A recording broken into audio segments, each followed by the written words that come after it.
Moi, j'adore le goût du challenge. Les fonctions commerciales me permettent de mesurer mon impact et c'est ce que j'ai toujours aimé.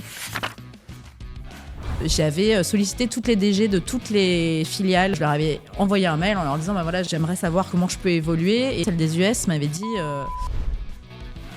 comment tu manages une équipe de 20 personnes ou de 100 personnes ou de 200 personnes toi aujourd'hui. Si tu es hyper à l'aise avec ta garde rapprochée et que tu as confiance, en vrai, c'est exactement la même chose.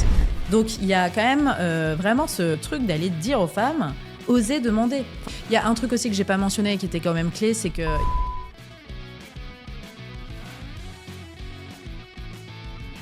Bonjour à tous, je m'appelle Noémie Tur. Avec mon associée Claire Jacinto, nous avons fondé Elio.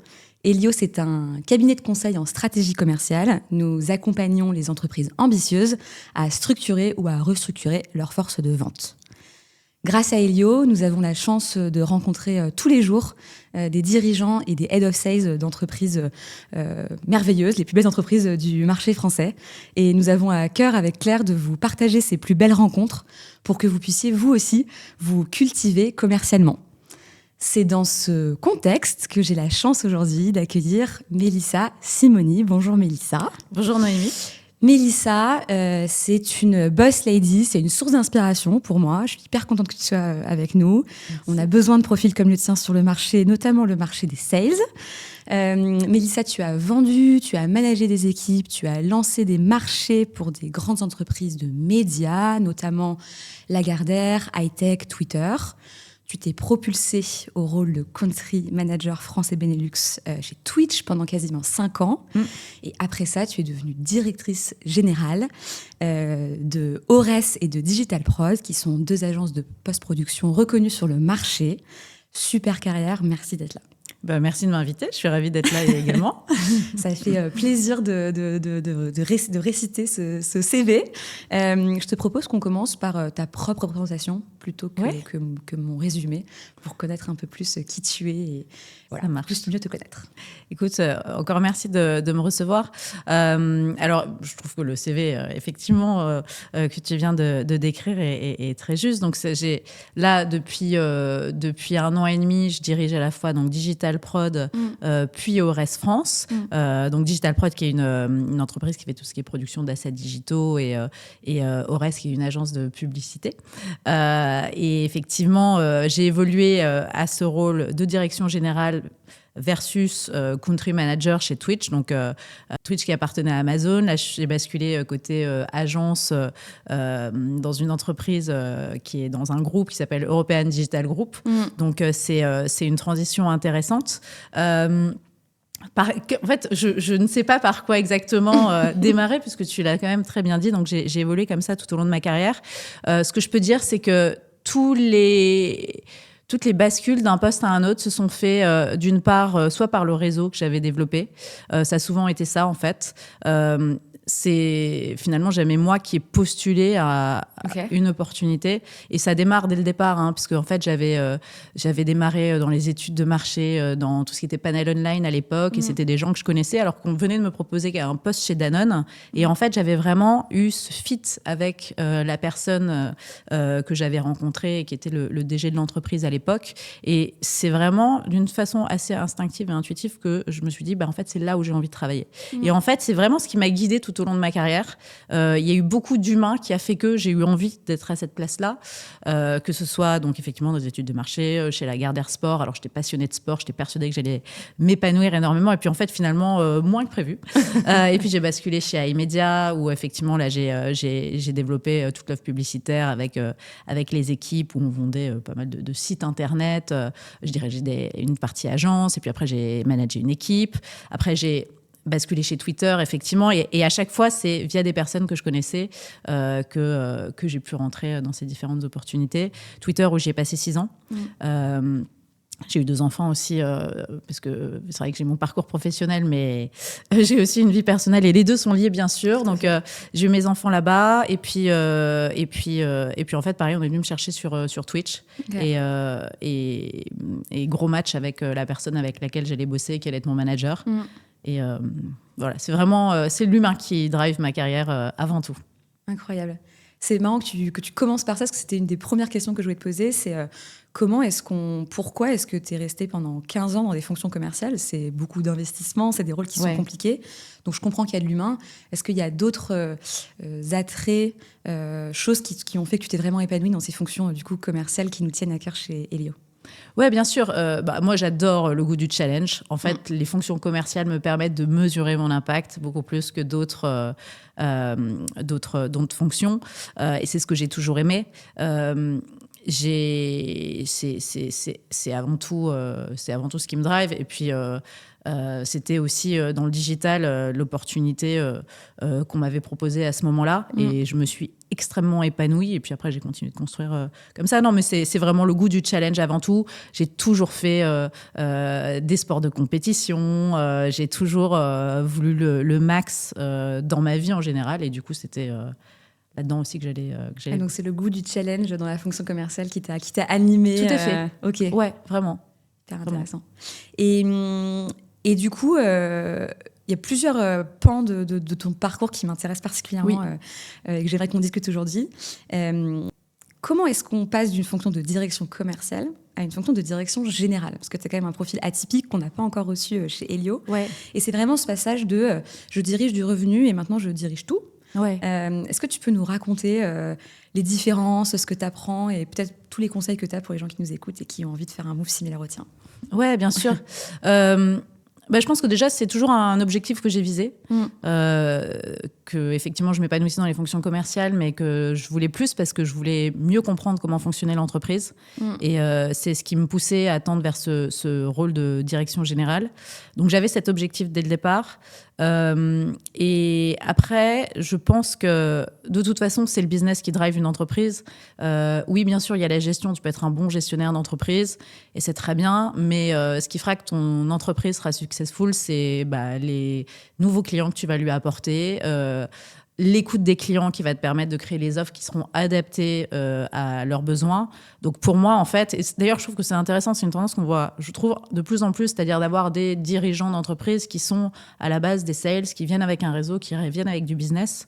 Donc pour moi, c'est une évolution assez naturelle et je pense que c'est une opportunité quand on est justement sales manager de se dire que on a des vrais atouts à postuler sur ce type de poste parce que aujourd'hui c'est ce qui drive le business clairement dans une entreprise. Et après, si on est bien équipé, c'est-à-dire que si tu as ton bon DAF, ta bonne RH, tes équipes prod par exemple ou autres, en fait, il n'y a pas de raison que ça fonctionne pas. Donc encore une fois, après c'est pas juste la fonction de directrice générale, c'est juste avec qui tu fais ce projet-là, qui fait la différence et qui te permet, même si tu n'as pas toutes les compétences, parce que non, je n'étais pas une experte en finance, comme je ne suis pas une experte en RH, même si j'adore coacher les gens, c'est OK quand tu es bien entouré de ce point de vue-là. Est-ce que tu as rencontré des challenges particuliers, des choses que tu faisais vraiment pas du tout en direction commerciale et donc quand tu es arrivée au poste de directrice générale, tu t'es dit oula, attends, ça c'est vraiment nouveau? Ouais, alors moi sur la partie commerciale du coup, parce qu'en fait, même si c'est pas exactement, parce que j'ai travaillé effectivement chez Twitter, chez Twitch, c'est pas exactement les mêmes produits. Aujourd'hui, je vends de la publicité avec des prods télé, des prods radio, de l'affichage. Enfin, bref, c'est très complet et finalement, c'est pas exactement ce que j'ai développé comme expertise à la base, même si je comprenais de façon générale. Donc ça, c'était pas trop l'enjeu, parce qu'en fait, tu l'apprends sur le tard, en parlant avec les gens, en allant sur les prods avec les gens, tu le comprends. Donc non, sur la partie commerciale, en fait, ça reste des deals annuels que tu mets en place avec des clients. Ça reste le côté network, être proche de tes interlocuteurs, de bien comprendre leurs besoins. En fait, je pense que ça, de toute façon, c'est une dominante qui te suit tout au long de ta carrière de commercial. Donc ça, non, c'est pas ce qui m'a été le plus challenging. Non, je pense que c'était vraiment arrivé... je pense que ce qui a été très intéressant pour moi, c'était de basculer d'Amazon, Twitch, à une entreprise qui avait été fondée il y a 15 ans, où quand je suis arrivée, il n'y avait pas beaucoup de data. Ouais. Et donc, c'était vraiment poser les bonnes questions, essayer de mettre en place justement ce qui allait me permettre d'avoir de la data, en tout cas plus, pour mieux piloter. Et pour moi, je pense que ça a été le principal challenge. Au-delà d'être aussi dans une entreprise, par exemple, la production aujourd'hui est très challengée par l'IA. Donc moi, j'ai des vrais enjeux stratégiques de changer le modèle actuel pour bien adopter les enjeux de demain. Et ça, moi, c'est ce qui me plaît beaucoup. Mais ça reste un gros challenge quand même. Ouais, c'est clair. Donc, si tu devais donner un conseil à un directeur commercial aujourd'hui qui a envie de devenir directeur général, ce serait de s'intéresser à quoi comme sujet un peu additionnel. Là, tu mentionnes la data, que tu peux traiter aussi en directeur commercial, mais est-ce que tu as d'autres, peut-être 3 conseils pour 3 conseils. Pour moi, c'est vraiment déjà de s'appuyer sur son network pour chercher l'opportunité d'après. Donc évidemment, pas attendre qu'un chasseur de tête vienne t'appeler et te dire tiens, j'ai un poste de DG, j'ai pensé à toi, parce que ça n'arrivera pas tout seul. et non, mais c'est vrai, il faut le dire. Enfin, ça peut arriver, mais c'est tellement un pourcentage infime. Donc déjà, être clair sur ses objectifs, ses ambitions et savoir où taper et quel type de réseau fréquenter pour pouvoir accéder à ce type de fonction. Et après, c'est truc assez basique, mais quand tu arrives dans l'entreprise, c'est ton plan à 90 jours. Qu'est-ce que tu as besoin de faire pour déjà avoir les bases et être en mesure d'avoir une vision, une roadmap à partager aux équipes. Et après, évidemment, c'est s'équiper des bons outils pour pouvoir piloter le plan. Et toujours garder cet ADN sales, parce que je pense que c'est pas parce que tu deviens DG que d'un coup, tu fais moins ce qui est ta force. Parce que moi, ma force, c'est ça. Donc, il faut continuer de l'exploiter. Après, c'est juste comment tu t'organises pour pouvoir continuer de l'exploiter, alors qu'en fait, tu as plein d'autres choses à faire et plein d'autres choses à apprendre. Moi, j'ai énormément appris sur ces dernières années. Donc... effectivement, c'est un challenge, mais c'est très intéressant. Donc, ça serait ça, peut-être, mes conseils. C'est intéressant. Tu viens de mentionner qu'il faut réfléchir à comment tu présentes une vision à tes équipes. Tu es connue pour être une excellente manager. J'aimerais bien t'entendre sur ta vision du management. Peut-être le refocuser un petit peu sur les sales, puisque c'est le but d'Elio. Mais comment est-ce qu'on manage bien des commerciaux aujourd'hui ? C'est quoi, toi, ta vision sur ça ? Ouais, bien sûr. Déjà, il faut qu'il y ait une vision qui soit partagée avec les équipes. Donc, il y a beaucoup de transparence sur... alors, moi, je reste vraiment quelqu'un qui est toujours ouvert. C'est-à-dire qu'il y a n'importe quelle question, que ce soit ma N-1 ou la N-3 ou le N-3, je veux vraiment laisser ce canal toujours dispo, parce qu'il y a toujours une explication. Donc, il y a partager la vision, il y a le fait de demander aux équipes de contribuer à cette vision. C'est-à-dire que ce n'est pas moi qui impose la vision, c'est comment on la construit ensemble. Donc là, par exemple, je vais faire des workshops avec mes N-1 sur « Ok, voilà mon idée, comment vous la percevez ?» Et peut-être que des fois, elles vont me dire je dis « elles » parce que j'ai beaucoup de femmes aussi qui m'entourent sur mes N-1. J'ai aussi été un DGA. Mais j'ai un peu ce réflexe-là. Donc, je vais le corriger.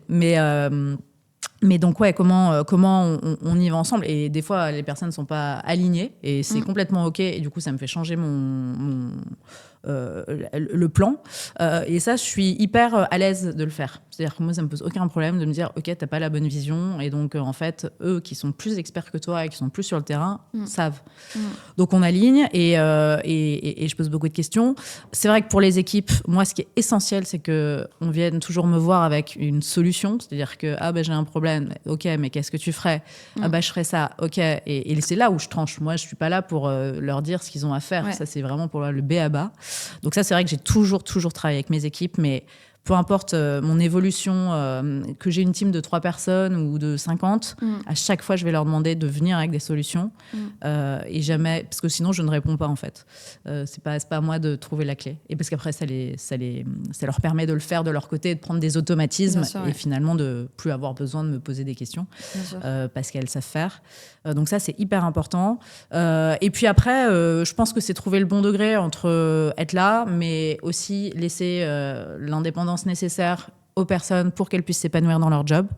Ce que j'ai noté, c'est qu'évidemment, bon, je ne vais pas révéler quelque chose d'incroyable, mais que toutes les personnes sont très différentes et ne se managent pas du tout de la même façon. Il y a des personnes qui veulent être très indépendantes, qui ont besoin de montrer qu'elles gèrent, etc. Et tu ne veux pas la manager de la même façon qu'une personne qui a besoin de ton aval de temps en temps, ou d'une personne qui, à l'inverse, sur certains points, va avoir besoin de ton écoute, mais pas sur d'autres. Et en fait, ça, je pense qu'il faut, en tant que manager, pouvoir l'identifier assez vite et adapter finalement ton style à chaque personnalité pour justement bien manager. Et je pense que ça, c'est peut-être un truc à déconstruire aussi, c'est de se dire, je suis manager, je fais des points, et c'est comme ça, et c'est pareil pour tout le monde. Des fois, il faut aussi un peu s'adapter. Ouais, hyper intéressant. Ouais. Comment on apprend à être un bon manager ? Alors, j'ai eu un sacré paquet de formations entre Twitch, Twitter, etc. Et puis, en fait, je pense que...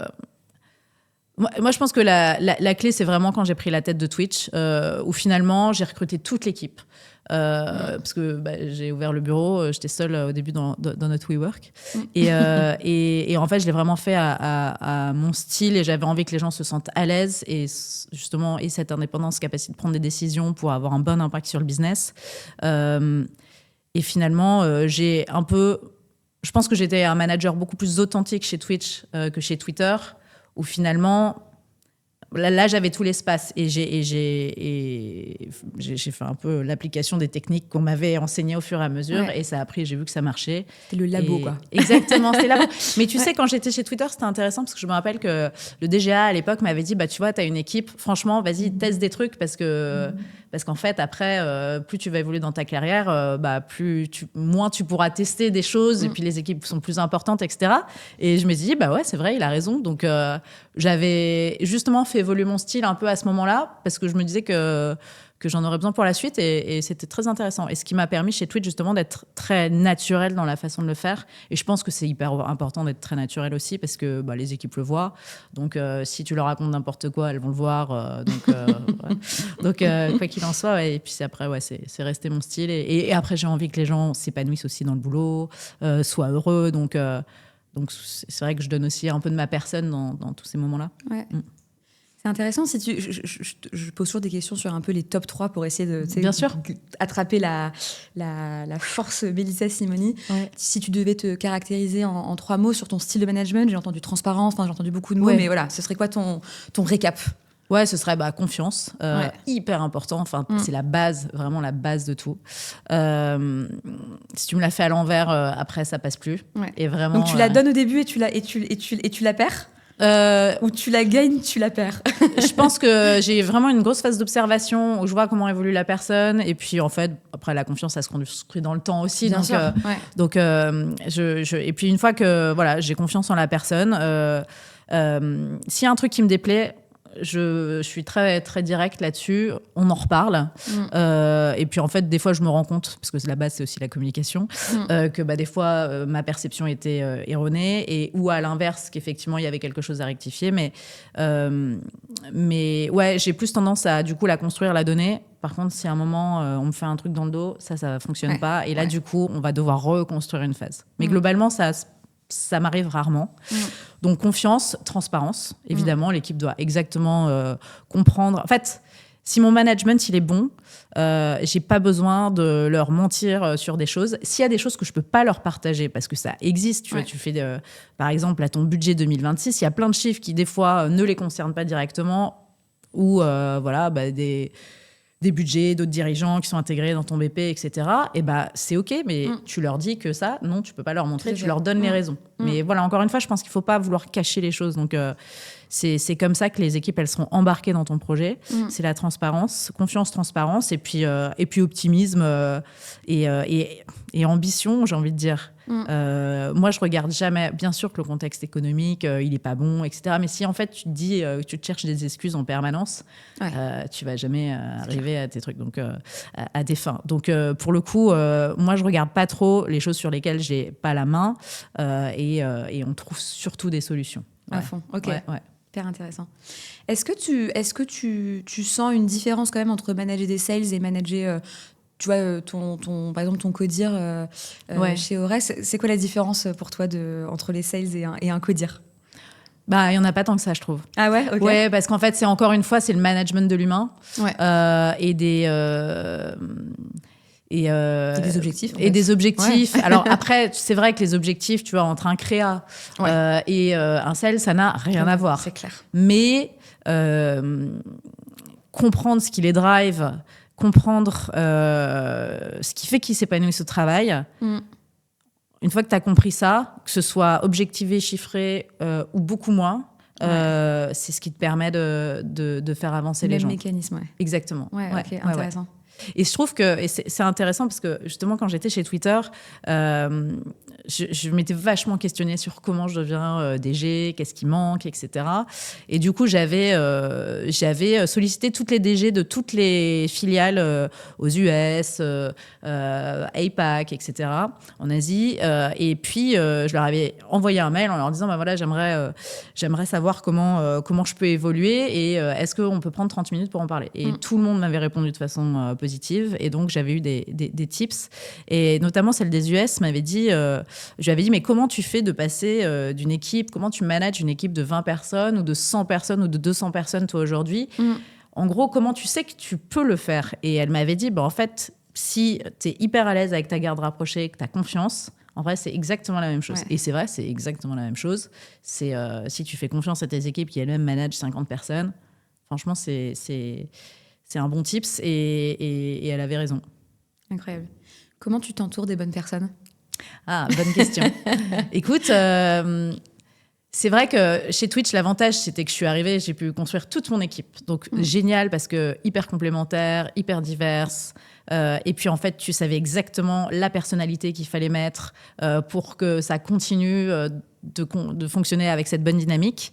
Quand je suis arrivée chez Digital Prod, il y avait, à l'époque, il y avait déjà 80 personnes, mais les équipes étaient là. Donc ça, c'est vrai que c'est différent. Et le fondateur et sa femme partaient 3 mois plus tard, et c'est pas moi qui avais finalement choisi le scope des N-1. Donc c'est comment tu te poses avec eux, tu développes cette confiance rapidement, et tu partages le cap et la vision ensemble. Ça, c'est ce qui a permis de démarrer sur de bonnes bases, et puis après, c'est avec le temps, on a affiné. Et puis, des fois, ça n'a pas fonctionné. Parce que la personne qui était en face de moi avait peut-être envie d'autre chose ou n'était peut-être pas à la bonne place par rapport aux missions qu'elle avait. Elle avait évolué pendant longtemps et puis finalement, c'était peut-être plus la bonne personne. Mais après, voilà, on se dit les choses. Et du coup, j'ai recruté une nouvelle personne qui est complètement en phase avec... les objectifs et puis avec qui je sens qu'il y a vraiment cette confiance qui est forte. Et ça, c'est vrai que je trouve toujours plus simple quand c'est toi qui recrutes les personnes. Ouais, carrément. Surtout si tu as bossé avec elles dans le passé. Par exemple, c'est mon DGA chez Ores, quand on m'a dit, ah bah tiens, il y a ce problème-là, je pense que j'ai eu un flash et je me suis dit, mais c'est exactement la personne qu'il me faut. Ouais. Et ça, c'est génial, en plus. Quand tu sais que les gens, c'est des gens de confiance, qui sont bons, qui ont envie de faire grandir l'entreprise, ça, c'est hyper important. Canon. Et quand tu recrutes, du coup, parce que cette garde rapprochée, quand tu dois la recruter, qu'est-ce que c'est un peu tes best practices de recrutement que tu pourrais nous partager, que ce soit de comment tu fais, les étapes, voilà. Parle-nous un peu du recrutement par Mélissa. Ouais, bien sûr. Alors déjà, moi, ce que j'aime bien faire, c'est définir les critères qui sont importants pour moi. Donc, ce que je fais en général, alors ça, c'est très issu aussi de mes expériences chez Twitch, Twitter, etc. C'est moi, de mon côté déjà, donc j'ai les éléments qui vont être vraiment très importants. J'ai une pondération par rapport aux éléments. J'ai une grille. Moi, je fonctionne beaucoup dans des tableaux. Et j'essaye de rencontrer les personnes vraiment sur un scope de temps très limité pour pas être biaisée par des fois les décalages de temps où tu vois 3 personnes, tu les trouves très bien, mais t'en vois une autre, tu la trouves très bien aussi. Mais comme tu l'as vu plus récemment, en fait, c'est plus frais dans ta tête. Ouais. Donc ça, j'essaie vraiment de rassembler les badges, les badges sur une journée ou 2 max. Et après, j'utilise ma grille, effectivement, en termes de notation. Ça, c'est vraiment pour les personnes qui m'entourent. Après, je laisse bien sûr les équipes recruter. Ce que j'essaye de mettre en place, et notamment dans la façon dont je pose mes questions, et ça, je le prends d'Amazon, et j'ai toujours trouvé ça vraiment très pertinent, c'est d'aller sur des exemples concrets, d'utiliser le jeu et de demander exactement à la personne, par exemple, est-ce que tu peux me donner le cas d'un client sur lequel tu t'es dépassé, tu es allé au-delà de tes attentes, qu'est-ce que tu as fait et est-ce que demain tu ferais les choses différemment? Et en fait, il parle. Donc, ouais, mais je lui dis, mais c'est qui? C'est toi? Non, moi j'ai fait ça. Là. Et en fait, on arrive bien à voir. Parce que c'est des questions, qui déstabilisent par rapport à des gens qui ont tout préparé et qui vont te raconter ce qu'ils ont lu sur ChatGPT. Deux, ça donne vraiment assez vite le « Ah ouais, mais attends, j'ai plein d'idées. Tiens, typiquement, il y a lui » ou la personne qui va chercher pendant 10 minutes. Alors, je n'analyse pas trop ça parce que ça dépend aussi des personnalités. Mais ça te donne quand même beaucoup d'indicateurs parce que je l'ai souvent, très, très souvent utilisé et j'arrive assez vite à cerner ceux où vraiment il y a cette envie de dépassement pour les clients sur cette question-là. Donc, j'ai tout un panel de questions. J'essaye aussi de voir avec mes équipes quand on ne se parle pas des posts de direct, voilà, que tout le monde ne pose pas les mêmes questions. Donc, toi, tu poses des questions là-dessus. Toi, tu vas poser des questions là-dessus. Hard skills, soft skills. Et après, on se réunit toujours et on se fait un débrief. J'essaye de leur demander de ne pas partager leur feedback aux autres. Entre eux, parce que sinon, évidemment, ça biaise. Donc, tu vois, ça va être ce type de technique. Mais ouais, c'est majoritairement ce que je vais faire. Super intéressant. C'est marrant ce que tu disais, les questions soft skills, hard skills. Toi, Mélissa, t'es une soft skills ou une hard skills? Qu'est-ce qui t'intéresse le plus dans les profils? En fait, comment est-ce que tu perçois le potentiel d'une personne? Est-ce que c'est sur ses soft, c'est hard? Comment t'as cette intuition sur les gens? Ouais. Alors moi, les équipes peuvent souvent me solliciter en dernière passe sur certains rôles un peu stratégiques. Et là, moi, je vais tester les soft skills parce que les hard skills, c'est aux techniciens de le faire. Moi, je pense que évidemment, les deux sont nécessaires. Après, je trouve que par exemple, sur la partie business, sales, en fait, le mindset du vendeur, tu l'inventes pas, quoi. C'est le mec, il a envie de se dépasser, il a envie de réussir, il a envie de rentrer par la fenêtre quand la porte est fermée. Enfin, c'est vraiment, pour moi, c'est pas juste quelqu'un qui est là pour prendre un job et ouais, bien sûr, je vais faire ci. Enfin, je trouve que des fois, tu le sens et tu les vois, ces gens qui ont vraiment envie. Et pour moi, ça, c'est indispensable. Et ça fait partie des soft skills. Et c'est pour ça que j'oriente aussi beaucoup mes questions dans ce sens-là. Et le fait d'avoir des proof points est hyper important. Je demande aussi pas mal de référencement, d'ailleurs, tu vois, de références à d'autres gens. Souvent, sur LinkedIn, tu es connecté, tu passes 2-3 coups de fil. D'anciens managers, d'anciens collègues, tout ça. C'est hyper important aussi. Oui, c'est clair. Ouais. Mais ouais, non, pour moi, les soft skills sont hyper importantes parce que, en plus, nos métiers évoluent tellement vite que demain, il faut juste des gens qui aient envie et qui soient curieux et c'est les soft skills qui feront les différences. Mais c'est intéressant que tu partages cette vision parce que c'est vrai que je trouve qu'aujourd'hui, en échangeant justement avec des dirigeants et des head of sales, il y a, comme le contexte économique est un petit peu fébrile, il y a beaucoup de rationnel qui se met dans le recrutement et de est-ce qu'il a les hard skills, est-ce qu'il connaît l'industrie, est-ce qu'il coche ses cases et on a tendance, et on en parlait avec des cabinets de recrutement, à un peu remettre le focus sur le hard skills. Alors, ce que tu dis, c'est quand même, moi je trouve ça assez vrai. Je ne sais pas si tu l'as vécu chez Twitter ou chez Twitch, ce moment où ça chauffe un peu, on regarde plus les hard skills. Enfin, je ne sais pas si ça résonne pour toi. Ouais, il y a eu ces moments-là, mais tu vois, c'est hyper intéressant parce que justement chez Digital Prod et au reste chez Digital Prod, je me rappelle d'un entretien avec une candidate qui vendait des tables et des chaises et en fait, elle était impressionnante. Okay. C'est-à-dire que même on lui avait demandé, tu vois, d'appeler 2-3 clients, elle était prête à vendre mais n'importe quoi et tu te dis, mais parce qu'elle avait vraiment ce don et cette qualité, donc on lui a fait une offre et il se trouve qu'elle n'était pas du tout sur la prod, etc. Et là, pour le coup, elle nous a tellement bluffé là-dessus qu'on l'a prise. Et après, le reste, tu l'apprends, quoi. Ouais, c'est clair. Tu vois, enfin, on ne fait pas des métiers, pas besoin de faire 10 ans de médecine, tu vois. Donc, bien sûr. Et puis, donc si la personne, elle est bosseuse, elle y arrive. Donc moi, ouais, c'est vrai que les hard skills, les soft skills, c'est clé. Ouais. Mais j'ai peut-être moins eu ce sujet chez Twitter, Twitch, de full hard skills. Ouais. Peut-être un peu moins. Oui, parce que tu manageais que des vendeurs, du coup, aussi. Ouais, tout à fait. Ouais. Et tu connaissais l'expertise aussi. Bien sûr, ouais, tout à fait. Oui, tu sais, peut-être, je pense que tu arrives plus vite à les mettre cerner. les cerner. Ouais, c'est hyper intéressant. J'aimerais qu'on revienne un peu sur le country management bien sûr. de Twitch. Ouais. On a reçu Grégory Blédéforge il y a quelques sessions de podcast qui nous a parlé du lancement de Uber en France. Le country management, c'est un rôle qui fait rêver. Ouais. On a beaucoup de questions chez Elio sur le sujet. On fait des missions, nous aussi, de country management en intérim. Est-ce que tu peux nous définir ta vision du country management? Qu'est-ce que c'est? Qu'est-ce que ça implique? Et peut-être nous partager tes grands apprentissages sur des expériences comme celle-ci. Déjà, moi, ça a été une expérience vraiment incroyable. Je me suis éclatée. Et c'est vrai que quand je suis arrivée, on faisait zéro. Et il fallait tout construire. Et ça, moi, j'adore. Et donc, qu'est-ce qui a été clé là-dessus? Ça a été déjà de se baser sur l'historique, ce que je connaissais. Je suis aussi arrivée chez Twitter en 2013, l'année où on ouvrait le bureau. Donc, j'ai quand même vu le développement. Il se trouvait qu'en plus, je travaillais énormément sur l'industrie de l'entertainment, du gaming. Donc, en fait, arrivé chez Twitch, je voyais quand même les grandes tendances. J'ai dirigé toutes les agences, donc je connaissais aussi les grandes tendances. Donc, c'est vrai que ça a été assez rapide, finalement, de mettre en place un plan et de se dire, OK, je vais recruter 3 personnes sur telles agences. Et puis, on va aller signer tel client.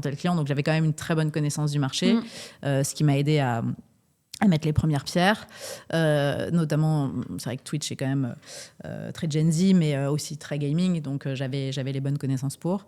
Donc ça a été la première année. On a énormément bossé, mais on s'est vraiment marré, quoi, tous ensemble. Donc ça, c'était important. Après, il y a eu aussi, l'enjeu, c'est faire connaître Twitch, parce que tout comme quand Twitter est arrivé, il était uniquement utilisé par les journalistes, les agences, les clients, personne connaissait ou trouvaient des fois que ça pouvait être un peu négatif, alors que c'était pas forcément le cas. Il y avait toute une approche pédagogique à mettre en place, que ce soit auprès des clients, des agences, mais aussi en termes de communication externe. Donc là, je travaillais avec la personne qui était au UK à l'époque pour travailler toute la com de lancement de Twitch en France, faire en sorte que on soit plus visible, que l'univers du jeu vidéo soit plus visible. Ouais. Donc il y a eu pas mal de travail aussi là-dessus. Donc le plan business, l'incarnation et la mise en avant de Twitch auprès des gens qui nous achètent aussi. Donc ça a été les grands enjeux. Et puis après, ça a été monter une équipe. J'avais pas le droit de communiquer le nombre de personnes, mais on était, un peu moins de 50, on va dire. Et puis tout mettre en place pour qu'on atteigne les différents paliers. Après, tu as toutes les négos aussi de deal annuel, donc ça se fait pas la première année, parce que tu essayes de voir déjà quel potentiel tu peux atteindre. Et puis l'année 2, tu commences à en mettre 5. Et puis l'année 3, tu en as 15. Et puis l'année 4, etc. Donc ça a été les grands enjeux. Après, je pense que la clé dans tout ça, c'est de se faire confiance, encore une fois, et de se dire que tu connais le marché. Bien sûr que tu vas te planter, c'est pas grave, à partir du moment où tu sais corriger cette trajectoire, et puis que tu es entouré des personnes qui sont les bonnes personnes pour relever ce défi. Donc pareil, encore un peu conseil Mélissa, je suis un head of sales aujourd'hui, je suis un directeur commercial dans une entreprise, je prends un rôle de country management. C'est quoi les 3 skills obligatoires pour que ce soit un succès? Je pense qu'il faut être un bon manager. Je pense qu'il faut être un fonceur, avoir une vision claire. Je pense qu'il faut surtout avoir envie de s'éclater, parce que ça va te demander beaucoup de temps, beaucoup d'énergie. Et pas se dire que tu le fais parce que ça te rapporte des sous, mais vraiment te dire que tu le fais parce que tu as envie de construire un truc. Enfin, je pense qu'il faut vraiment l'incarner, le vivre pleinement pour que ce soit une réussite. Ouais. Parce que tu amèneras, avec cette énergie-là, tu amèneras tes équipes dans cette volonté d'avancer, de tout fracasser, quoi. Ouais, c'est clair. Et sur les principales actions que tu as menées quand tu es arrivée, donc tu as parlé du recrutement, tu as parlé de la communication, est-ce que tu en vois d'autres, et surtout, est-ce qu'elles évoluent au fil de temps? Parce que tu as fait quand même quasiment 5 ans chez Twitch. Tout à fait. Est-ce que tu peux nous simplifier, nous schématiser un peu les grands sujets des premières années, puis ceux d'après, pour aussi se projeter, tu vois, dans l'enjeu de ce rôle? Ouais, tout à fait. Il y a un truc aussi que j'ai pas mentionné et qui était quand même clé, c'est qu'il y avait un bureau existant au UK et en Allemagne. Donc, j'ai quand même passé beaucoup de temps avec eux pour comprendre comment eux fonctionnaient, comment ils étaient organisés, etc. Et still with pride. Mais voilà, s'appliquer un peu. Donc, ça, c'était important. Mais ça, c'était la première année. Moi, je suis arrivée en septembre 2019. Les 3 premières personnes sont arrivées juste après. Et puis là, du coup, on a défini les budgets de l'année 2020. On a eu le Covid aussi. Donc c'est vrai qui a dû être pas mal pour Twitch, du coup. Ça a dû faire monter les audiences, non? Les gens se sont plus connectés sur le service, effectivement, pendant cette période. Ça a été une opportunité de communication de ce point de vue-là. C'est vrai que moi, par contre, j'ai onboardé quasiment toutes mes équipes en mode Covid. Donc, effectivement, on a changé un peu nos modèles. Non, ce qui était intéressant la deuxième année, c'est que comme l'équipe a grossi très vite, on a passé notre temps à ajuster les process. C'est-à-dire qu'il y avait cette réunion d'équipe sales, par exemple. Et puis, en fait, après, il y avait les personnes du studio de créa qui venaient avec nous. Et puis après, donc, en fait, on alternait. Donc, en fait, le contenu était plus complètement adapté. Donc après, finalement, il y avait un meeting sales et un meeting avec l'ensemble des entités. Donc, voilà. Et tu passes... En fait, je pensais un peu naïvement que on allait adapter tous les 2 fois par an. Mais en fait, non, ça allait quand même vachement plus vite. Et il faut toujours être un peu alerte et pas se dire ça c'est bon, ça tourne. Il faut toujours revenir quand même à une certaine fréquence sur ce type de meeting pour t'assurer que c'est le bon dimensionnement. Parce que sinon, les gens, ils font autre chose. Ils le voient plus avec beaucoup d'impact. Donc, faut garder l'ADN et l'objectif principal clair à chaque fois, je pense. Donc, ajustement un peu deuxième année, itération des process. Tout à fait. Itération des process. Il y a le Covid, donc on a eu cette phase où il a fallu gérer l'onboarding des gens, continuer d'accentuer sur la com. Et puis capitaliser sur ce qui se fait sur les autres marchés. On a aussi pas mal échangé avec les équipes d'Amazon, parce que Twitch, ça appartient... Au début, on était très indépendants. Après, on collaborait d'autant plus avec les équipes d'Amazon, ce qui était une opportunité. Donc, il y a eu pas mal de process à mettre en place, d'alignement. Et ça a été aussi très intéressant. Donc, ça évolue comme ça. Donc, tu construis, t'itères, tu continues de grossir. Donc, c'est quand même des phases un peu qui... C'est un métier où c'est jamais la même chose, en fait. C'est jamais la même chose. Et c'est ça qui est bien, c'est que effectivement, quand tu fais de la croissance, tout évolue dans le bon sens et c'est très agréable. Non, et s'il y a un truc aussi hyper intéressant, c'est que on avait cette équipe et en fait, on allait chercher la force additionnelle de chacun. C'est-à-dire que par exemple, s'il y a une personne qui se connaissait particulièrement sur un sujet, elle devenait le pilote pour l'ensemble de l'équipe sur tel sujet. Et en fait, c'est bien sûr chacun fait son business, voit ses clients, etc. Mais c'était comment t'exploites où tu utilises, où tu permets à l'équipe de bénéficier de la force de telle personne sur la partie programmatique, de la force de cette personne sur la partie n'importe quoi. Industrie, etc. Et en fait, ça, c'était hyper important de le développer parce que ça t'apportait vraiment plus de force, toujours sur la même équipe. Donc, c'était pas des nouveaux rôles, c'était des missions dans le rôle existant. Tout à fait. Ouais. Et ça, c'est important, je pense, de mettre ça en place parce que ça valorise la personne. Et puis, ça apporte aussi plus de bénéfices au reste de l'équipe. C'est intéressant. Trop chouette. Je propose de passer au 3e pan. Un sujet qui me tient aussi à cœur, c'est la place des femmes dans le leadership commercial. Je suis contente de t'écouter sur ce vaste sujet. Étant toi-même une figure du leadership évidence dans ce monde des sales. Qu'est-ce que tu veux savoir exactement ? Est-ce que c'est plus difficile pour une femme d'arriver à ce type de poste ? Est-ce que ça, je pense qu'on le sait. C'est plus ton ressenti, comment toi tu l'as vécu, comment et puis encore une fois, côté un peu conseil, vision. Bien sûr. Non, c'est vrai que par exemple chez Twitter, j'étais la seule femme dans l'équipe un peu dirigeante sur la partie business. Après, chez Twitch, du coup, dans l'équipe de leadership, on était plusieurs femmes. C'était très inclusif, très divers. Ça, franchement, c'était génial. Mais c'est toi qui l'as poussé, du coup. Ouais, mais même dans l'équipe dirigeante, si tu veux, parce qu'après, j'avais mon manager qui était au UK, il y avait un homme en Allemagne, et après, j'avais une femme en Espagne, une femme en Angleterre, et puis une autre femme en Italie. Et en fait, c'est la force du manager qui a été d'avoir une équipe très diverse, mais très collaborative, très dans l'entraide. Et ça, c'était extra. Moi, je pense que c'est vraiment à la direction d'ouvrir les portes. En fait, ce que j'ai observé avec le management de mes équipes, c'est que souvent, les femmes, elles lèvent beaucoup moins la main, parce qu'il y a ce côté d'attendre qu'en fait, on va te proposer le job, on va te proposer l'augmentation, on va te proposer l'opportunité, mais ça n'arrive pas en vrai. En revanche, les hommes le demandent, mais beaucoup, beaucoup plus souvent. Et non, même quand ils n'ont pas les skills ou les compétences, vont le demander. Et ça, vraiment, c'est fiat lux, quoi. Pour moi, dans ma carrière, je me suis dit, mais c'est dingue quand même.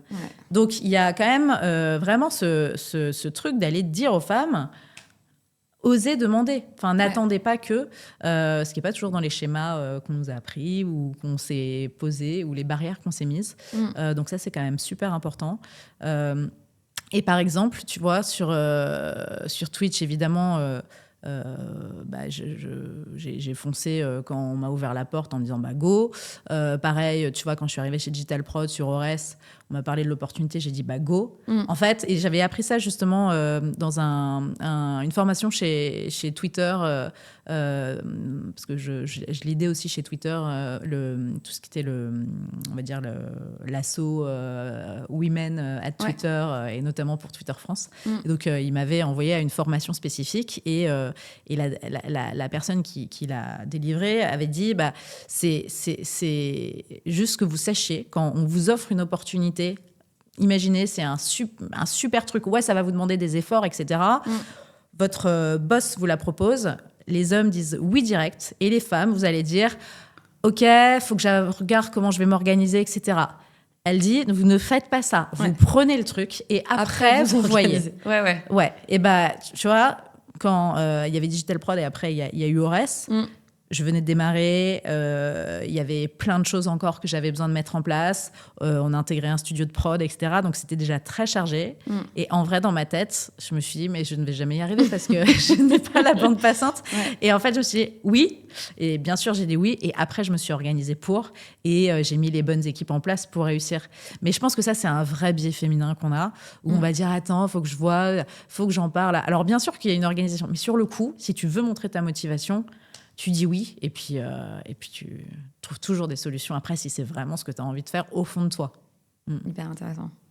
Est-ce que, donc là j'entends le oser, j'entends le dire oui. Est-ce que tu as d'autres idées, conseils peut-être sur cette... lever la main, dire tiens, j'ai entendu parler de ci, ça, vous pensez pas à moi ça m'intéresse. Vraiment pas oser, vraiment y aller, et puis au pire on te dit en fait t'as pas exactement le profil pour telle et telle raison, mais au moins ça te permet toi d'avoir le feedback et de faire ce qu'il faut pour que si la prochaine fois une opportunité se présente, tu puisses avoir les skills pour. C'est hyper important, lever la main. Non, et puis se faire confiance. Je pense qu'on ne se fait pas suffisamment confiance. On a beaucoup trop le syndrome de l'imposteur. Mais je ne suis pas à ma place, mais il est meilleur. Alors qu'en fait, on n'a pas du tout complètement la place. À partir du moment où tu bosses et que tu as envie, en fait, faut juste lâcher avec ça. Et c'est pas simple. Je trouve que c'est vraiment pas simple. C'est un combat. Est-ce que toi, tu es particulièrement pour les quotas, toutes ces initiatives pour faire monter plus les femmes, ou est-ce que tu es plus dans le méritocratie? Comment tu te positionnes sur ces sujets? Ouais, alors ça dépend des expériences que j'ai eues. Parce que, par exemple, chez Twitch, comme j'ai pu monter le bureau, j'ai été très équilibrée homme-femme, notamment dans l'équipe sales. Et c'est marrant parce que j'ai vraiment senti les différences. Au début, j'avais 3 hommes. Après, il y a eu peut-être un peu plus d'hommes. Et là, je me suis dit, oulala, il faut rééquilibrer parce que tu sentais en termes d'ambiance sur le bureau...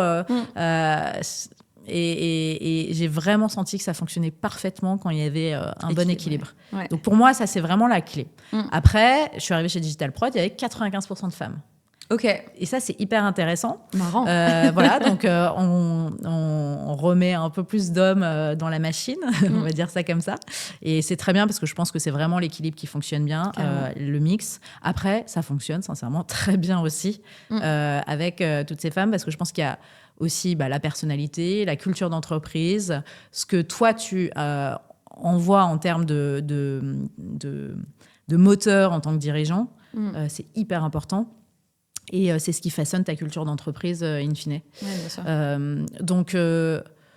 Donc, j'essaye de tendre vers l'équilibre. Après, tu fais avec les moyens du bord. Ce qui est possible. Voilà, bien tout à sûr. fait.